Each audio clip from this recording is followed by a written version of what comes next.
Okay, so this is what Celestia looks like, okay? And in this game, the main objective is getting as much treasures as you can from this different cloud cities. How are you going to do that? Well, you're going to do that by advancing this spaceship through the track of the different cloud cities and getting treasures from there. How? Well, in each turn there's going to be a captain. Let's say in this turn I'm the purple one. I'm going to be the captain, okay? So the captain rolls the dice that the next city shows. So in this case, 2 dice. So let's say I roll them and I get an empty and a sword. So the captain has to pay those cards. But before paying those cards, the rest of the players have to say if they believe the captain is going to be able to pay them or not. So let's say the red one says he doesn't believe that the captain is going to be able to pay those cards, so he gets off the spaceship and gets a treasure from the cloud city in which he is at that moment. Let's say the rest of the players believe that I can pay that card, so I take a look at my hand and oh yeah, I can. I have here a black card, a sword card. So I'm going to be able to pay it, so I pay it, there it goes, and the spaceship advances. So next turn, another player will be the captain, let's say the blue one. And this process repeats and repeats until the spaceship reaches the final cloud city in which all the players aboard the spaceship get a 25 value treasure, or until the captain is not able to pay those cards, in which situation the spaceship will crash and the players won't get anything at all. So once the spaceship crashes, the players take a card from the deck and the game starts over from City 1. When does the game finish? Well, the game finishes once the spaceship crashes and one of the player has 50 treasure points or more. Once the spaceship has crashed, let's say I have here 25, 25, and 2, that makes 52. So I say, hey, I have more than 50 points, and all the players who have more than 50 points compare who has the highest value treasures. Let's say someone has 53 at this point, so he will be the winner. And that's basically how it works. So let's go to my top 3 about Celestia.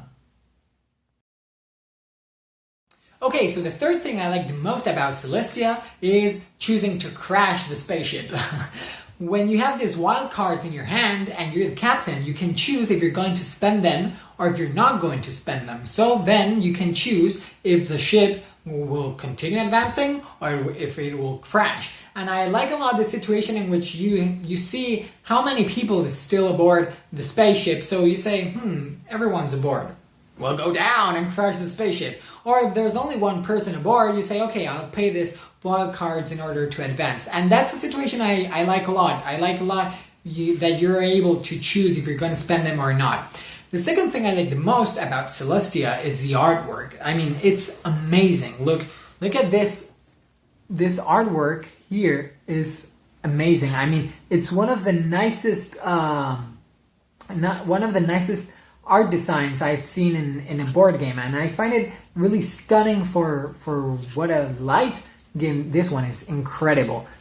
I don't know if it's gonna focus, but I think this is one of the best arts I've seen in a board game, and it catch my attention because it's a really small game. It's a filler game, so that was really stunning, and it's an incredible artwork. So that's the second thing I like the most about Celestia. And the thing I like the most about Celestia, it fits well, it works in a lot of contexts. I play this game with my girlfriend, I play it with my family and my parents, I play with my gaming group when we've played some heavy games. Between them we play Celestia because it's a push or luck game, really, really simple, really easy, but it's a lot of fun. So that's the thing I like the most about Celestia, that I can bring it on the table almost anytime I want, and I know it will have a blast. I mean, it's a great game that I can play in almost any context. So that's the thing I like the most about Celestia. So let's go to my ratings.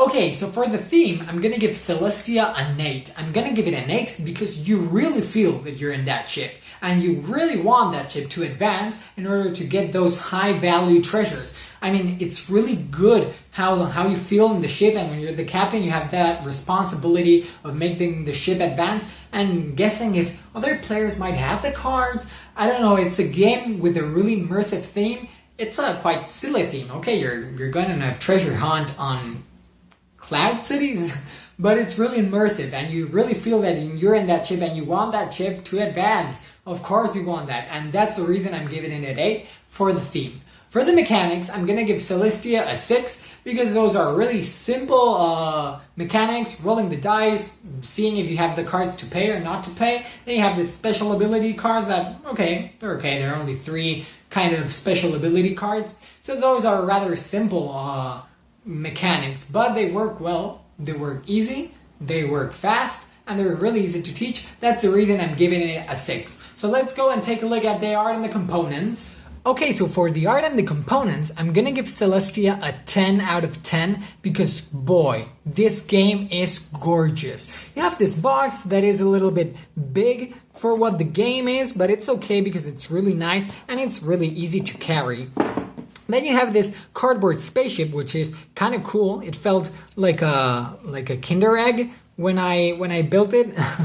Then we have these cards here that are okay. They're this kind of smooth cards, but they have really nice artwork here.